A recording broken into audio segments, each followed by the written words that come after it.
bagaimana hukumnya? Hukumnya adalah hukum asal mencari berkah dari benda-benda yang tidak ada dalil tentang keberkahannya merupakan syirik kecil. Ini hukum asalnya syirik kecil ya. Dan ini banyak terjadi di masyarakat kita dan kaum muslimin ya. Masih banyak saudara-saudara kita yang hobi mencari berkah, ngalap berkah, namun mencari berkah dengan cara-cara yang keliru ya. Tanpa ada dalil, hanya kedengar katanya dan katanya akhirnya latah ikut-ikutan ya.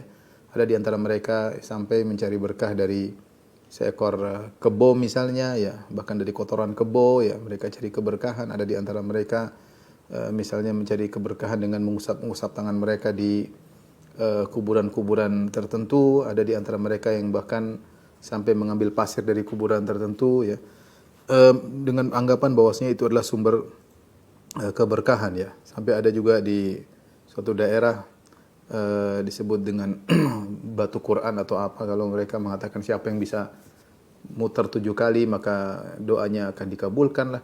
Jadi banyak hal-hal yang diyakini oleh sebagian masyarakat kita dianggap sebagai keberkahan, tradisi mencari keberkahan, namun hal tersebut tidak ada dalilnya.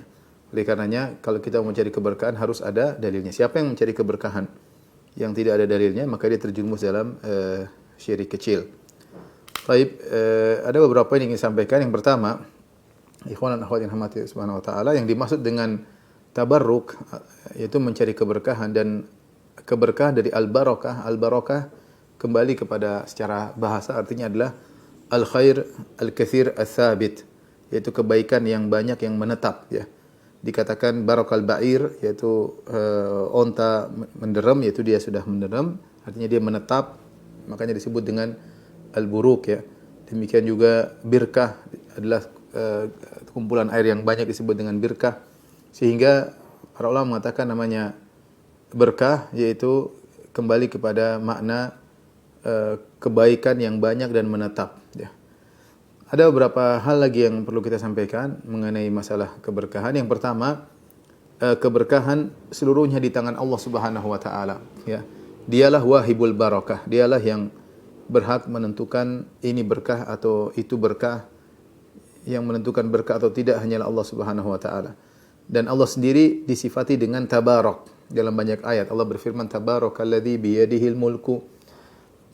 Maha suci Allah, maha berkah Allah ya, yang di tangannya segala kerajaan. Tabarakalladzi nazzalal furqan ya. Maha suci Allah atau maha berkah Allah yang telah menurunkan Al-Qur'an. Tabarakalladzi ja'ala fis sama'i burujan wa ja'ala fiha sirajan. Tabarak itu maha berkah Allah. Jadi tabarak artinya Allah itu maha banyak kebaikannya.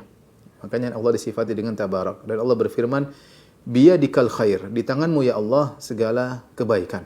Segala kebaikan. At-Tabari ketika mengomentari firman Allah, biyadikal khair, di tanganmu segala kebaikan, beliau berkata, ay kullu dzalika biyadika wa ilaik.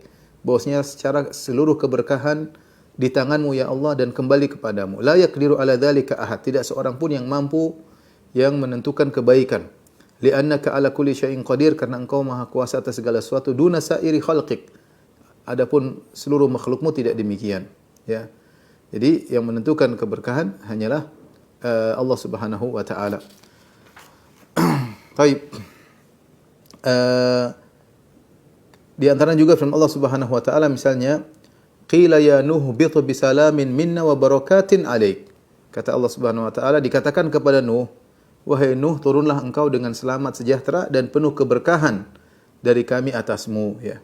Jadi keberkahan adalah milik Allah Subhanahu wa taala.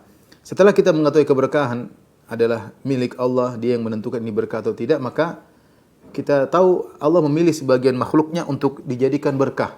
Allah Subhanahu wa taala berfirman, wa rabbuka yakhluqu ma yasha'u wa yakhtar. Dan Rabbmu lah yang telah menciptakan apa yang dia kehendaki dan memilih apa yang Allah kehendaki. Jadi ada di antara makhluk-makhluk Allah yang Allah pilih untuk diberikan keberkahan oleh Allah Subhanahu wa taala. Baik, contoh ya. Contoh makhluk-makhluk yang diberi keberkahan.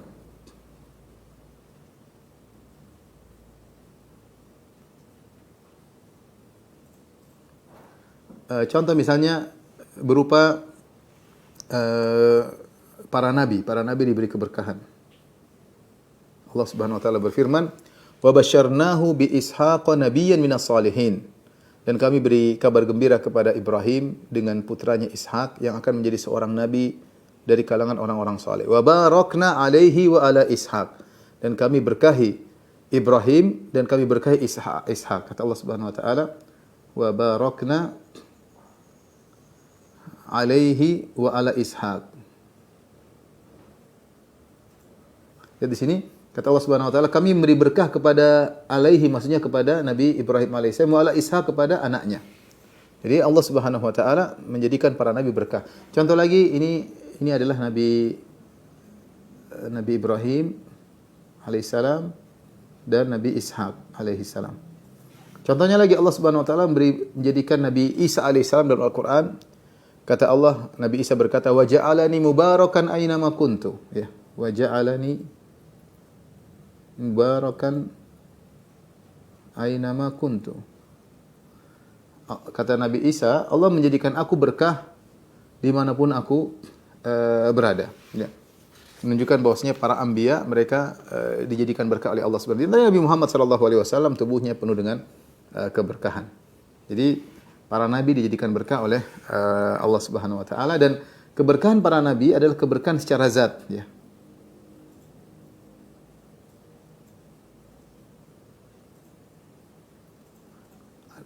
Adalah di antaranya zat tubuh mereka berkah. Mereka berkah, ya. Berbeda dengan selain para nabi, ya, nanti akan kita bahas insyaallah taala. Kemudian Allah Subhanahu wa taala juga memilih sebagian tempat menjadi berkah. Tempat atau lokasi dijadikan berkah. Contoh apa? Contohnya kota Mekah, ya. Contohnya Mekah, Madinah, kemudian Baitul Maqdis, Masjid Aqsa, ya. Ini tempat-tempat yang diberkahi oleh Allah Subhanahu wa taala. Mekah misalnya, firman Allah Subhanahu wa taala, "Inna awwala baitin wudi'a lin-nasi lalladzi bi Bakkah mubarakan."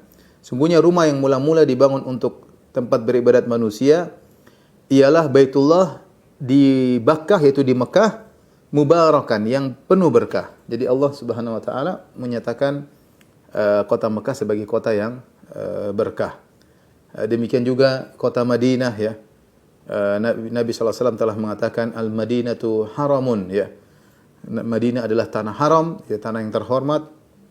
Kemudian Rasulullah SAW menjelaskan batasannya, maka beribadah di kota Mekah, kota Madinah mendapatkan keberkahan yang besar. Demikian juga Masjid Aqsa. Kata Allah Subhanahu wa taala, "Subhanalladzi asra bi 'abdihi lailan minal masjidil haram ilal masjidil aqsa alladzi barakna haulahu linuriyahu min ayatina." Maha suci Allah yang telah berjalankan hambanya di malam hari dari Masjidil Haram ke Masjidil Aqsa yang Allah berkahi sekelilingnya. Jadi Baitul Maqdis juga diberkahi oleh Allah Subhanahu wa taala, ya.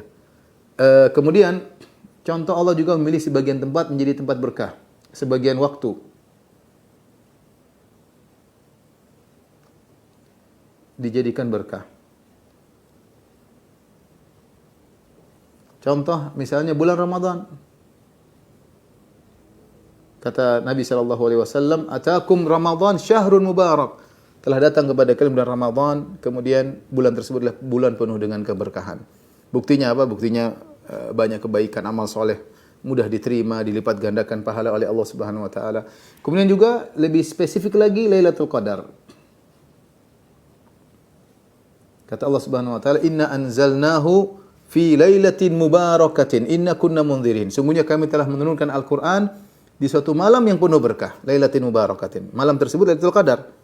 Dalam ayat yang lain kata Allah Subhanahu wa taala, "Lailatul Qadri khairum min alfi syahr." Lailatul Qadar lebih baik daripada 1000 bulan, ya. Ini contoh waktu-waktu yang berkah. Contoh waktu lagi yang berkah misalnya 10 hari pertama bulan Dzulhijjah. Kata Allah Subhanahu wa taala, "Wal fajr wa layalin 'ashr." Demi fajar dan demi 10 hari pertama bulan Dzulhijjah.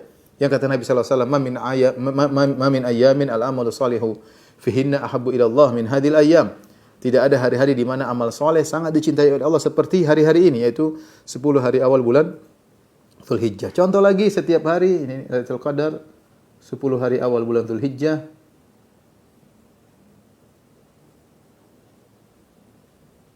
Di antaranya sepertiga malam yang terakhir setiap hari. Sepertiga malam terakhir. Kata Allah Subhanahu wa taala dalam hadis qudsi, Rasulullah SAW bersabda, "Yanzilu Rabbuna tabaraka wa ta'ala ila sama'id dunya hina yabqa thuluthul akhir minal lail." Sungguhnya Allah Subhanahu wa taala turun ke langit dunia di sepertiga malam terakhir, ya. Kemudian Allah menawarkan, siapa yang berdoa akan aku kabulkan, siapa yang minta ampun akan aku ampuni, siapa yang minta akan aku penuhi permintaannya. Demikian juga ada sebagian zat yang Allah berkahi, seperti makanan, ya. Di antaranya apa? Banyak. Di antaranya misalnya korma, ya, korma ajwa misalnya. Ya, kata Nabi sallallahu alaihi wasallam, "Man tasabbaha bi sab'ati tamaratin ajwa lam yadhurruhu al-yawm ismun summun wala sihrun." Siapa yang pagi hari makan korma ajwa, maka hari itu dia tidak akan terkena sihir dan juga tidak akan terkena racun. Misalnya zaitun, wattini wazzaitun. Kemudian dalam ayat yang lain kata Allah, zaitunatin mubarakatin zaitunatin la syarqiyatin wala gharbiyah. Allah sebutkan zaitun adalah buah yang berkah, ya. Makanya buahnya berkah, minyaknya berkah, ya. Allah sebutkan sebagai berkah. Kemudian misalnya korma secara umum, ya. Korma, ya, kata Allah Subhanahu wa taala, "Lam tara kaifa daraballahu mathalan kalimatan thayyibatan ka syajaratin thayyibatin asluha thabitun wa faruha fis sama'." Tidakkah engkau melihat bagaimana Allah beri perumpamaan tentang suatu kalimat yang baik seperti pohon yang baik? Banyak ahli tafsir mengatakan pohon tersebut adalah pohon korma, ya. Demikian juga dalam hadis kata Nabi sallallahu alaihi wasallam, "Inna minasyajari lama barakatuha ka barakatil muslim." Lama barakatuhu ka barakatil muslim. Sungguhnya ada sebuah pohon yang keberkahannya, pohon tersebut keberkahannya seperti berkahnya seorang muslim. Hadithuni ma huwa, kabarkanlah kepadaku pohon apakah itu. Kemudian Nabi menjelaskan, hiyan nakhlah, pohon tersebutlah pohon pohon korma. Kemudian makan sahur, makanan sahur. Dalam hadis kata Nabi sallallahu alaihi wasallam, "Tasahharu fa inna fis sahuri barakah." Bersahurlah, sungguhnya makan sahur itu berkah. Contohnya Zam-zam. Kata Nabi sallallahu alaihi wasallam, "Innaha mubarakun, innahu mubarakun. Innaha mubarakatun." Sungguhnya Zam-zam itu adalah air yang penuh dengan keberkahan. Innaha ta'amu tu'min wa shifa'u suqmin. Sungguhnya air Zam-zam itu bisa mengenyangkan dan bisa menyembuhkan penyakit. Jadi ini ada beberapa model berkah, ya. Para nabi, kemudian sebagian tempat, ya. Kemudian sebagian waktu, kemudian sebagian zat. Nah, kita tidak boleh ngarang-ngarang, ya, bahwasanya kemudian kita bilang tanpa dalil, kita bilang, oh ini sapi ini berkah, sapi ini berkah. Sama seperti perbuatan Amr bin Luhai al-Khuzai ketika dia kemudian mengkeramatkan sebagian onta dan mengkeramatkan sebagian kambing, ya. Karena onta ini ada satu onta kemudian melahirkan betina terus menerus, maka dikeramatkan, tidak boleh dinaikin, tidak boleh di ini. Ya, Allah membantah, kata Allah, "Ma ja'alallahu min bahiratin wala sa'ibatin wala wasilatin wala ham." Allah tidak pernah menjadikan hal-hal seperti itu. Jadi menjadikan satu yang berkah yang tidak disebutkan berkah oleh Allah Subhanahu wa taala. Ya, sama seperti sebagian tempat dikatakan berkah. Contoh seperti orang-orang Syiah yang menjadikan tanah Karbala berkah. Bahkan mereka mengatakan tanah Karbala lebih berkah daripada Mekah dan Madinah. Ya.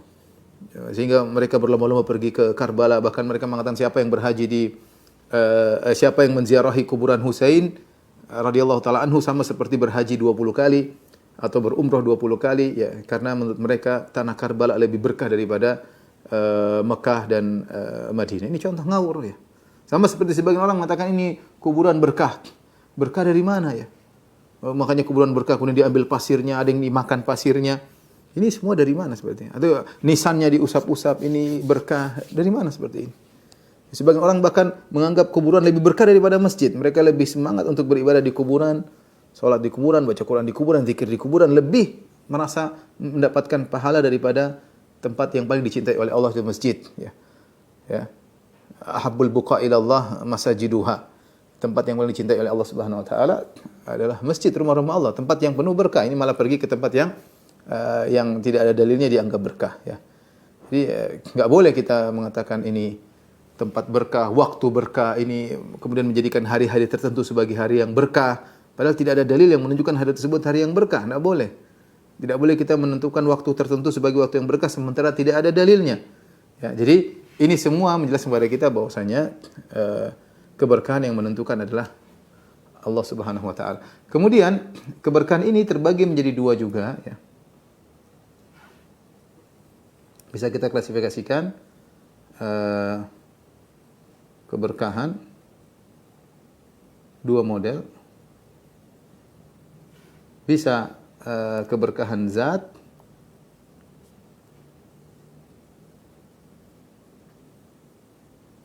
bisa keberkahan maknawi.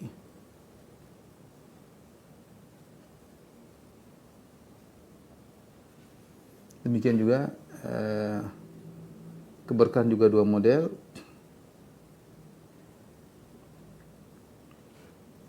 Bisa keberkahan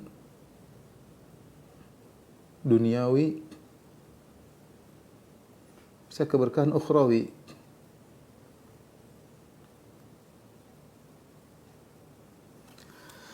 Keberkahan zat tadi seperti kita sebutkan, zat contohnya tadi kurma ajwa, zaitun, kemudian makan sahur, zam-zam, ini semua keberkahan zat.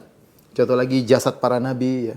Ini juga keberkahan zat. Makanya Nabi SAW jasadnya berkah. Nabi SAW mencukur rambut beliau dan beliau suruh membagi rambutnya kepada para sahabat. Ya, karena beliau tahu rambut beliau adalah berkah. Kalau Nabi SAW buang ludah, para sahabat menampung ludah tersebut untuk diusap ke tubuh mereka.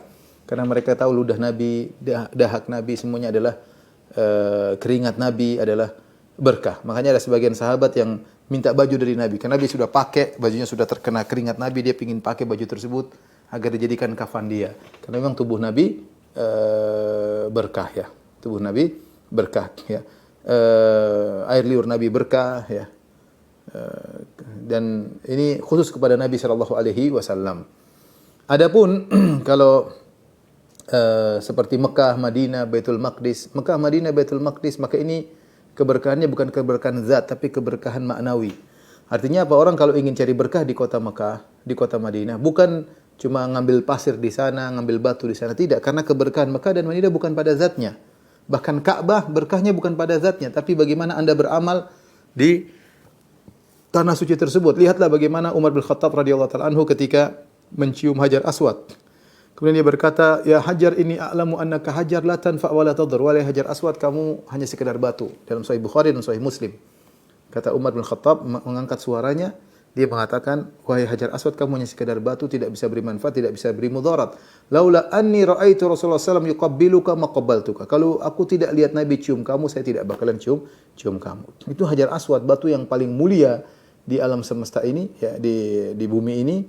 Ya, yang menciumnya adalah ibadah. Itu pun berkahnya bukan karena batunya kemudian diambil disimpan, enggak. Dia berkahnya adalah ketika kita menjalankan sunnah Nabi, mencium Hajar Aswad ketika sedang tawaf. Ya, oleh karenanya di zaman jahiliyah dahulu ketika Ka'bah rusak, mereka bongkar, mereka buang batu lama, mereka datangkan batu yang baru.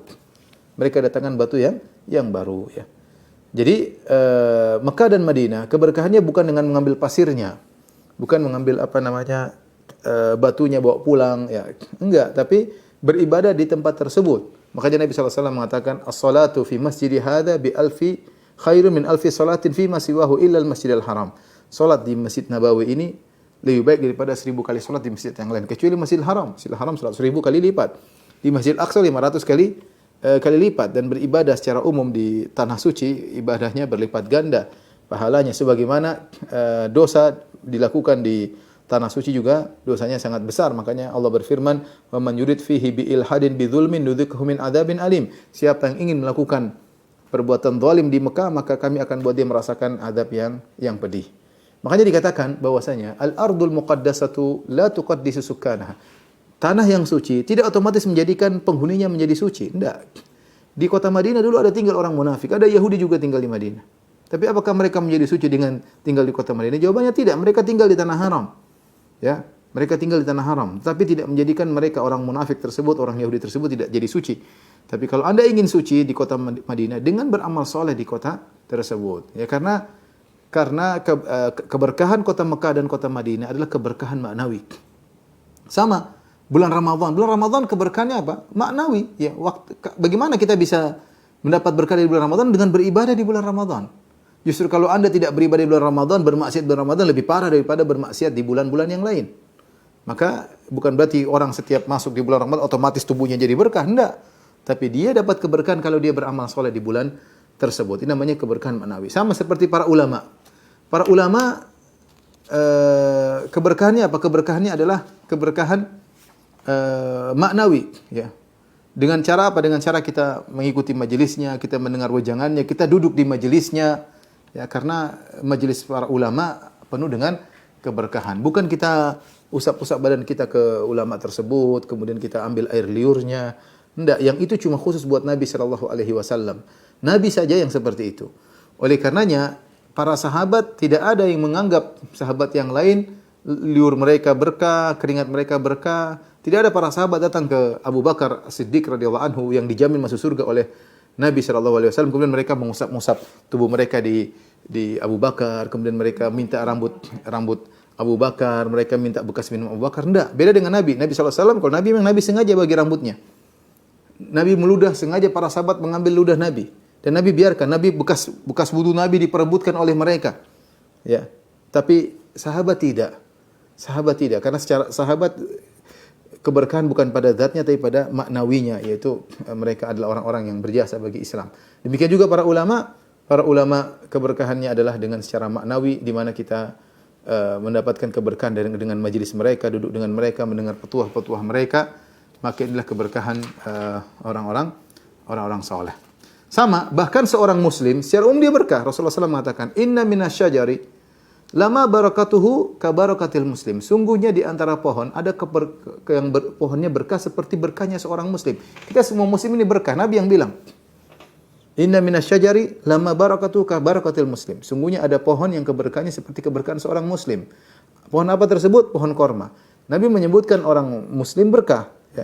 Tapi bagaimana dia menjadi orang muslim yang berkah? Dengan dia taat kepada Allah, dengan dia menjauhi larangan Allah, menjalankan ketaatan kepada Allah, memberi manfaat kepada sesamanya. Tidaklah dia tiba dimanapun kecuali bermanfaat bagi yang lainnya. Itu namanya seorang muslim yang berkah. Nah inilah secara sederhana aturan-aturan tentang keberkahan. Intinya saya ingin sampaikan bahwasanya yang menentukan berkah atau tidak adalah Allah Subhanahu wa taala. Dan kita tidak boleh mengada-ngada ini berkah tanpa ada dalil.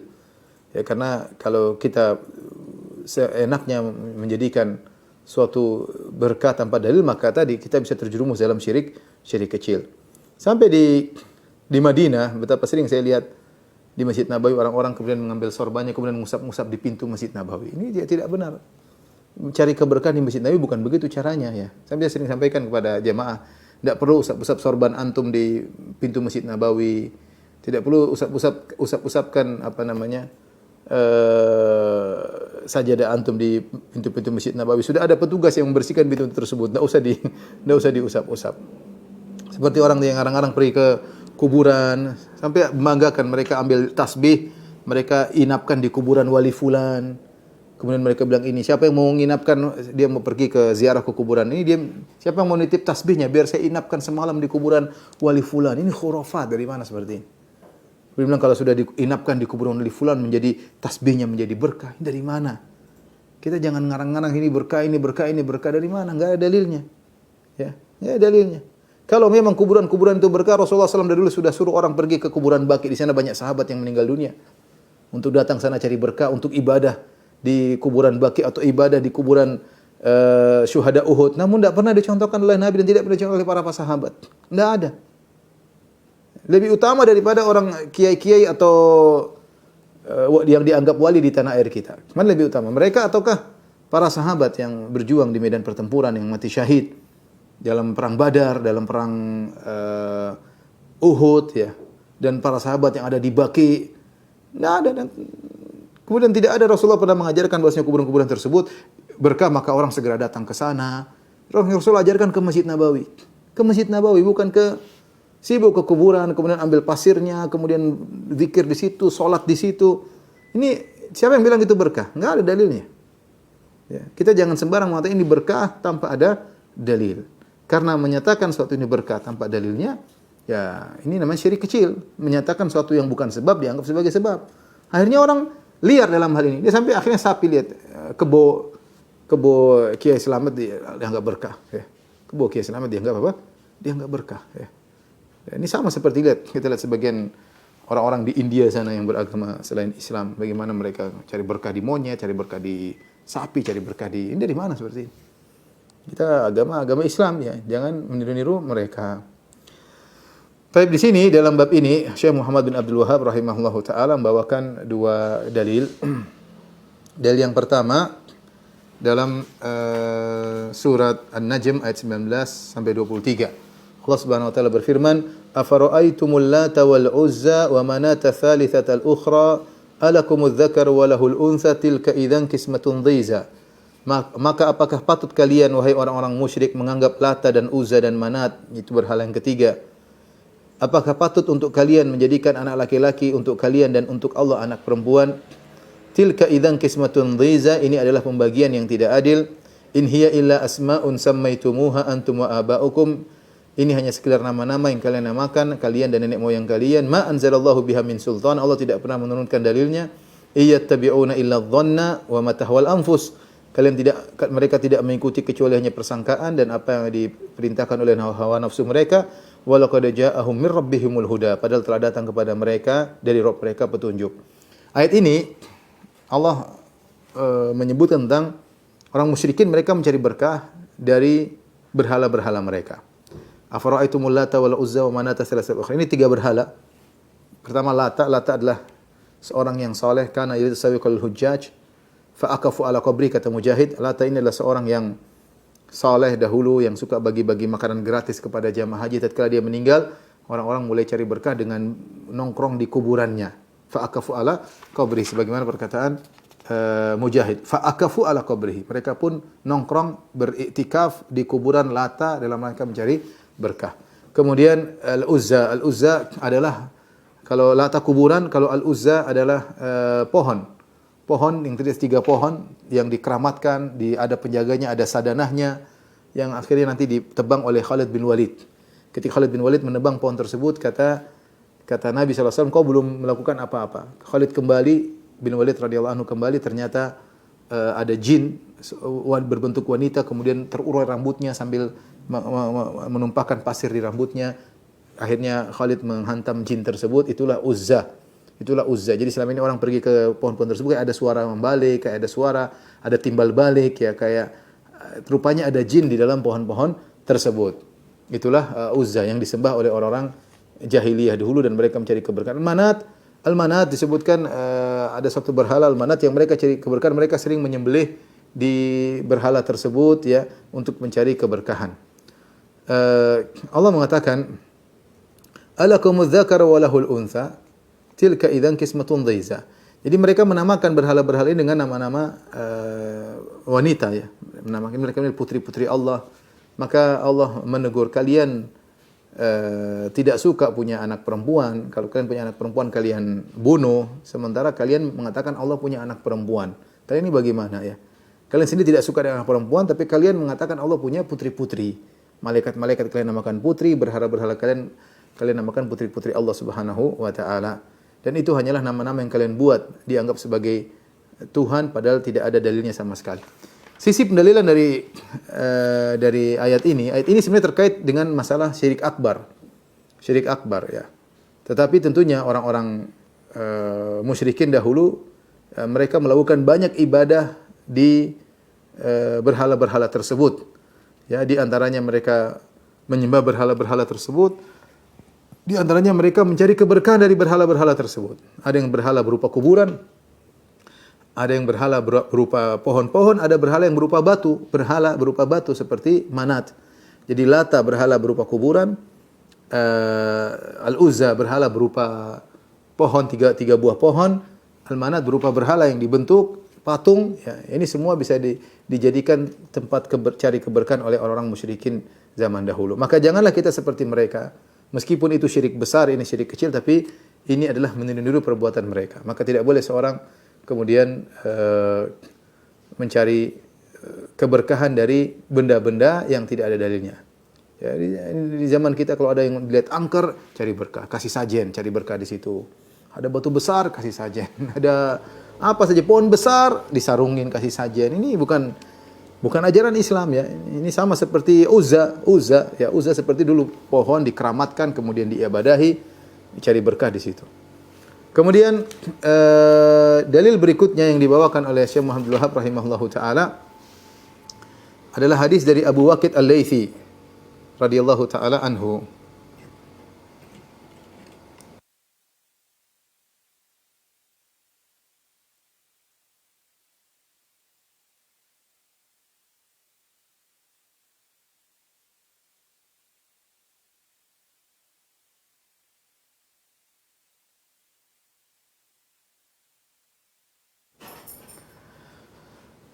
Kemudian Syekh Abdul Wahhab rahimahullahu taala membawakan hadis dari Abu Waqid Al-Laitsi. Beliau berkata, "Kharajna ma'a Rasulullah sallallahu ila Hunain." Suatu hari kami keluar berangkat bersama Nabi untuk perang Hunain ya. Wa nahnu hudatsa'u ahdin bil kufr, dan kami baru saja masuk Islam. Walil musyrikina sidratun, dan orang-orang musyrikin mereka punya pohon sidr ya. Yaqufuna indaha, mereka nongkrong di pohon tersebut. Wa yanutuna biha aslihatahum, dan mereka menggantungkan senjata-senjata mereka di pohon sidr tersebut. Yuqalu laha dzatu anwat, dan pohon tersebut disebut dengan dzatu anwat. Dzatu anwat tadi artinya yang punya tempat gantungan. Jadi orang-orang musyrikin dahulu kalau mereka ingin perang, mereka ingin agar pedang mereka lebih sakti, lebih hebat, maka mereka kemudian menggantungkan senjata-senjata mereka, pedang-pedang mereka di pohon yang mereka sebut dengan dzatu anwat. Maka ketika famarorna bisidr, kata sahabat, dan mereka baru masuk Islam, sebagian mereka baru masuk Islam, kami pun melewati pohon tersebut. Maka kami berkata, "Ya Rasulullah, ij'alana dzata anwat kama lahum dzatu anwat." Ya Rasulullah, tolong bikinkan bagi kami pohon seperti mereka yang kita bisa gantung senjata-senjata kita biar lebih sakti, lebih hebat senjata kita, dapat keberkahan. Kami ingin punya pohon seperti mereka punya pohon. Maka Rasulullah SAW kaget ketika mendengar permintaan para sahabat. Kata Rasulullah SAW, "Allahu Akbar, innaha sunan." Allahu Akbar, Allah Maha Besar. Ini adalah langkah-langkah orang-orang terdahulu. Qultum walladhi nafsi biyadihi kama qalat banu Israil li Musa ij'al lana ilahan kama lahum alihah. Qala innakum qaumun tajhalun.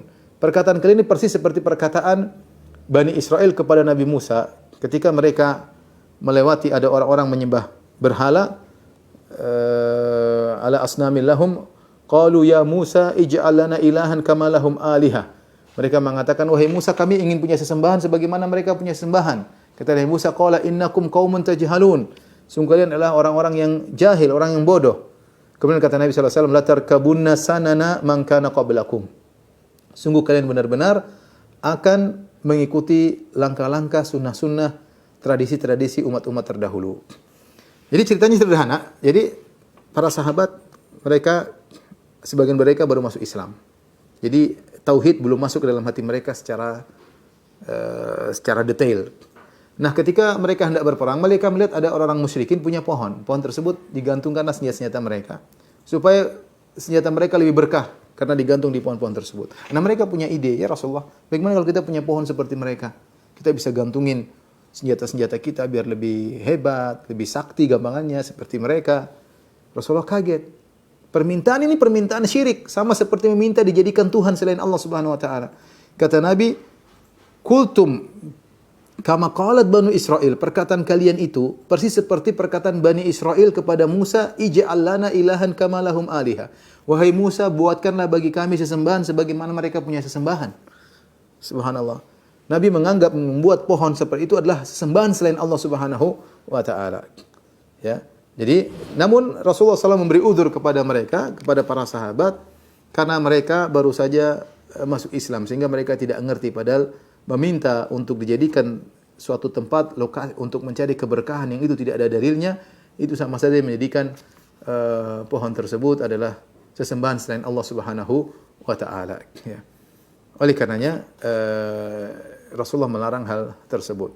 Ikhwan dan akhwat yang dirahmati Allah Subhanahu wa taala, ini dalil bahwasanya tidak boleh kita menjadikan tempat apapun atau benda apapun sebagai tempat yang berkah sementara tidak ada dalilnya, ya. Maka tidak boleh kita menganggap satu kuburan, ya, kemudian kita usap-usap, ya, kita anggap mendatangkan keberkahan. Bahkan Al-Ghazali dalam kitab Ihya Ulumuddin mengatakan bahwasanya atamassuh bil judran, ya, mengusap-usap kuburan min adatil yahud wan nasara, merupakan kebiasaan Yahudi Nasrani. Tidak boleh. Ya, sampai kemudian juga Imam Nawawi juga mengingatkan orang yang datang ke kuburan Nabi SAW kemudian mengusapkan tubuh mereka ke kuburan Nabi, ini tidak benar. Ini bukan syariat Nabi Muhammad SAW seperti itu. Dan bisa jadi kalau berlebih-lebihan terhadap kuburan akhirnya bisa menyembah sang penghuni kubur, ya. Akhirnya bisa minta kepada penghuni kubur. Makanya Nabi SAW pernah berdoa, Allahumma la taj'al qabri wathanan yu'bad. Ya Allah, jangan kau jadikan kuburanku sebagai berhala yang disembah. Kita dapati sebagian kaum muslimin mereka pergi ke kuburan-kuburan menjadikan tempat sebagai tempat keberkahan. Mereka baca beribadah di situ, baca Quran di situ, bahkan salat di situ. Menganggap bahwasanya beribadah di sini lebih afdal daripada di masjid. Lama-lama sebagian mereka ada yang minta kepada penghuni kubur. Ya, dan ini sudah kita lihat di YouTube, ada sebagian orang minta kepada penghuni kubur. Ya, minta kepada kubur mengatakan, wahai penghuni kubur, kami datang kepada kalian, kami mencari kalian. Mereka ungkap ke dalam sebagian syair mereka, kami cari kalian, berikanlah kepada kalian sebagian apa yang kalian miliki, apa yang Allah berikan kepada kalian, berikanlah kepada kami. Mereka minta kepada penghuni kubur, bukan hanya sekedar minta didoakan kepada Allah, tapi minta benar-benar. Ya, sampai ada sebagian mereka yang saya pernah ada di YouTube sampai minta ya wahai wali fulan, sembuhkanlah anakku lah, sembuhkanlah ini, minta kesembuhan dari penghuni kubur. Ini awalnya dari pengkultusan terhadap tempat-tempat tersebut. Ya, akhirnya bisa secara bertahap akhirnya bisa meminta kepada penghuni kubur. Intinya tidak boleh kita menyatakan ini berkah kecuali ada dalilnya. Jika tidak, maka seorang akan terjerumus dalam syirik kecil, ya. Karena menjadikan sesuatu yang bukan berkah dianggap berkah adalah syirik kecil. Jika tidak disertai dengan ibadah. Adapun jika disertai dengan ibadah, maka bisa menjadi syirik akbar. Namun hukum asal menjadikan sesuatu yang bukan berkah dianggap berkah tanpa ada dalil, ini adalah syirik kecil. Tapi demikian ikhwan dan akhwat yang rahmatillah subhanahu wa taala yang bisa kita sampaikan pada kesempatan kali ini. Mungkin ada yang bertanya, saya persilahkan. Wallahu taala alam bisawab. Baik, barakallahu fikum, jazakallahu Ustaz atas penyampaiannya. Kita lanjutkan ke sesi tanya jawab, Ustaz. Alhamdulillah di sini ada beberapa pertanyaan yang telah masuk. Kami coba bacakan satu persatu. Silakan. Yang pertama, Ustaz, bismillah, mau bertanya.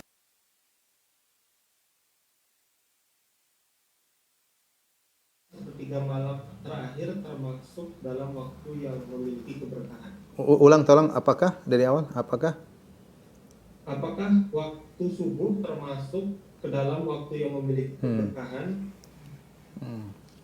Iya, waktu subuh termasuk waktu yang berkah, tetapi berbeda dengan sepertiga malam terakhir. Jadi keberkahan bertingkat-tingkat. Sepertiga malam terakhir Allah Subhanahu wa taala turun ke langit dunia, ya. Hina yabqa thuluthul akhir minal lail, ya. Sampai fajar. Kalau sudah fajar berarti Allah sudah tidak turun lagi di langit dunia. Adapun subuh dia punya keberkahan tersendiri. Makanya Allah Subhanahu wa taala berfirman wal fajar, demi fajar, ya. Demikian juga dalam hadis burika li ummati fi bukuriha, bahwasanya umatku diberkahi di paginya, ya. Jadi seorang berusaha bangun subuh dan mencari rezeki Allah di pagi hari dengan beribadah, ya, dan juga beraktivitas, ya. Tetapi tidak sama dengan sepertiga malam yang terakhir. Sepertiga malam terakhir spesial. Allah Subhanahu wa taala turun ke langit dunia, Allah mencari hamba-hambanya yang beribadah, yang beristighfar, dan makanya Allah sebutkan wabil ashari hum yastaghfirun. Di waktu sahur, ciri-ciri orang beriman mereka beristighfar di waktu sahur, ya. Rasulullah SAW juga mengatakan sallu bil lail wa nasu niyam, salatlah di malam hari ketika orang-orang sedang tidur. Jadi subuh ada keberkahan, tapi di luar daripada keberkahan sepertiga malam yang terakhir. Allah alam bisawab.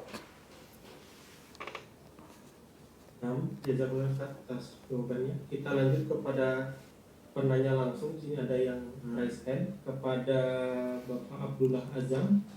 Kami persilakan untuk bertanya langsung kepada Ustaz. Kepada Assalamualaikum warahmatullahi wabarakatuh. Waalaikumsalam warahmatullahi wabarakatuh. Kebetulan ini begini Ustaz, di kampung Ana kan banyak sekali pelanggaran bid'ah yang dilakukan Ustaz. Dan di sini Ana mau tanyakan bagaimana tentang ziarah kubur Ustaz. Karena sekarang yang Ana lihat di kampung Ana ada yang berziarah dengan menjelaskan kepada mereka dengan hikmah Ustaz, bukan dengan hukum yang nanti menakutkan mereka Ustaz. Jazakallah khair. Tentunya kita tahu bahwasanya ziarah kubur adalah sunnah yang sangat dianjurkan oleh Nabi sallallahu alaihi wasallam. Rasulullah SAW bersabda, "Zurul kubur fa innaha tudzakirukumul akhirah."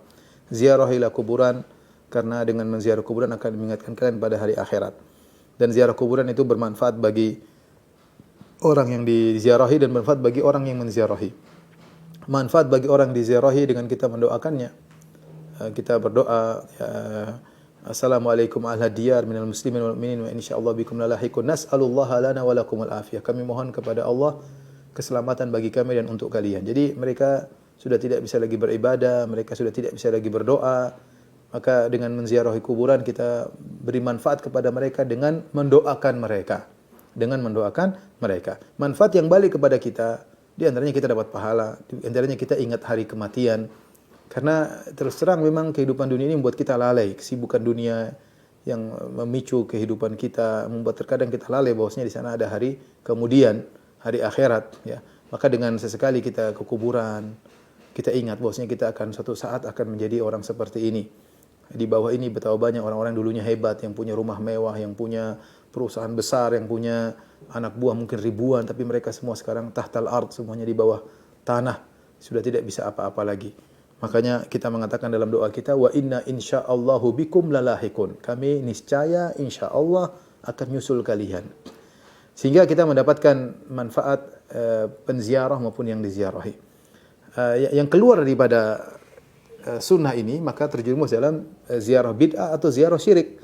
Ziarah bid'ah misalnya tadi pergi ke kuburan, kemudian ibadah di situ, kemudian mungkin sholat di situ, kemudian sibuk zikir di situ. Ini tidak ada contohnya ya.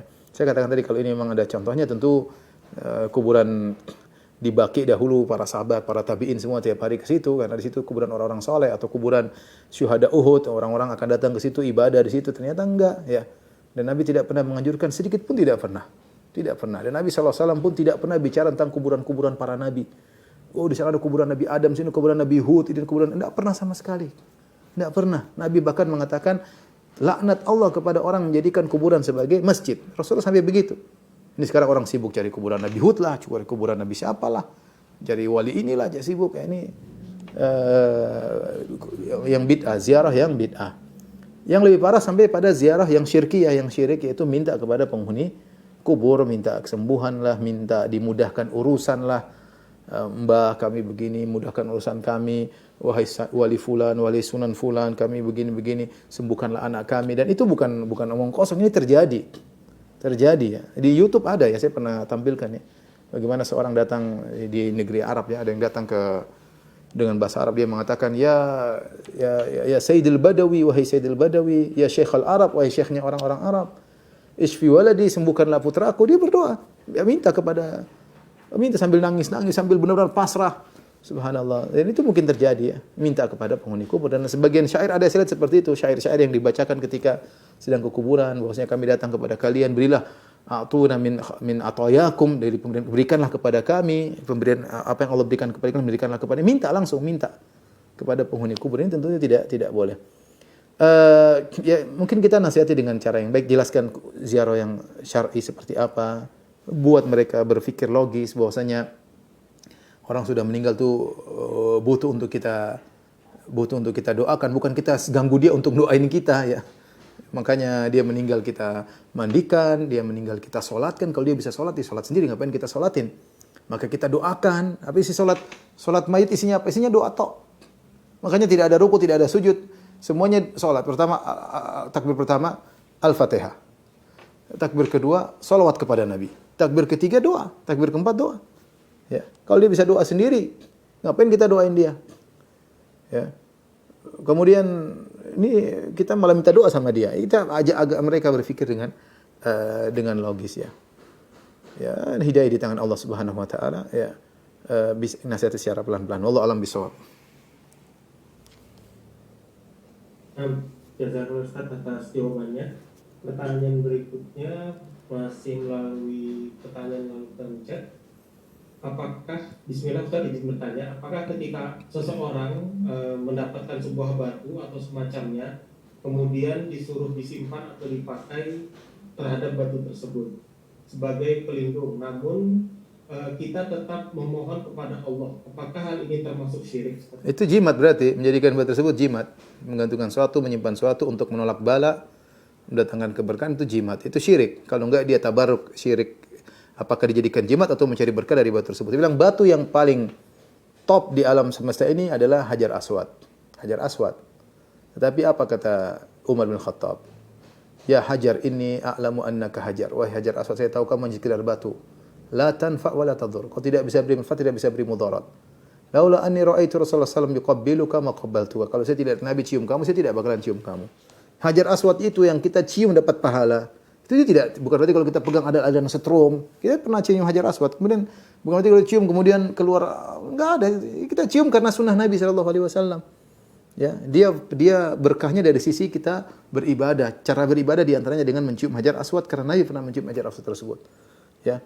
Bukan Ka'bahnya kemudian ambil batunya atau kiswasnya kita potong, enggak ada. Kita bilang ini Hajar Aswad, batu yang bahkan nazalat minas sama, turun dari langit, ya. Tadinya putih kemudian jadi hitam, itu saja tidak bisa beri tidak bisa motor, apalagi cuma batu ake. Batu ake, batu ini, batu anu, khurafat ya. Ini syirik, enggak boleh. Kita ambil batu, kita yakin dengan sebab ini Allah akan berikan. Ini enggak boleh. Memang menjadikan sesuatu yang bukan sebab dijadikan sebab.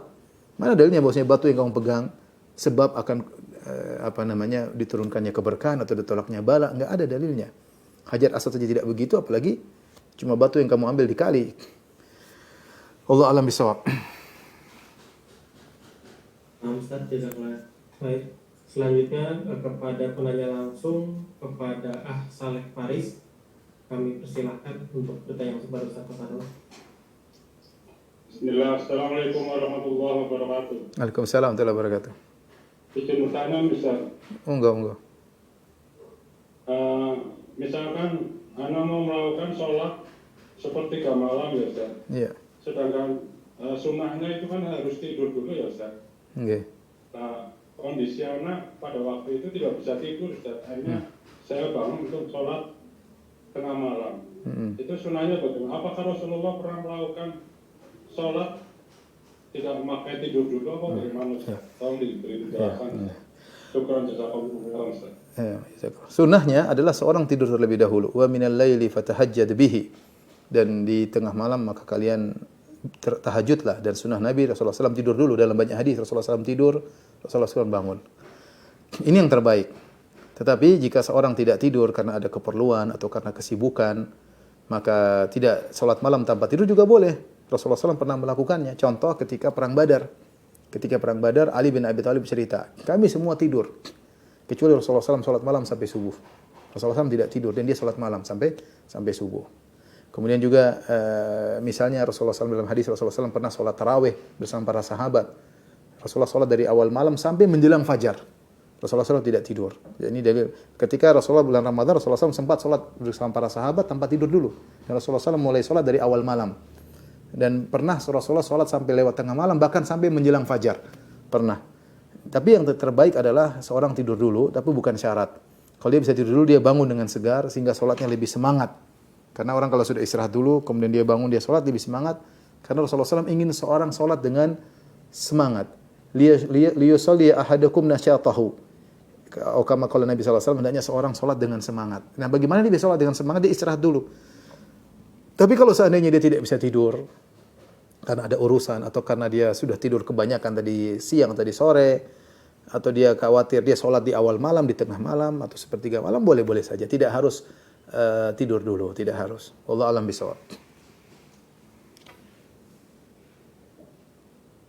Nah Ustaz, sepertinya tadi menjadi pertanyaan terakhir untuk kajian kita di siang hari ini. Sebagai penutup mungkin kami minta kalimat penutup dari Ustaz kepada Ustaz.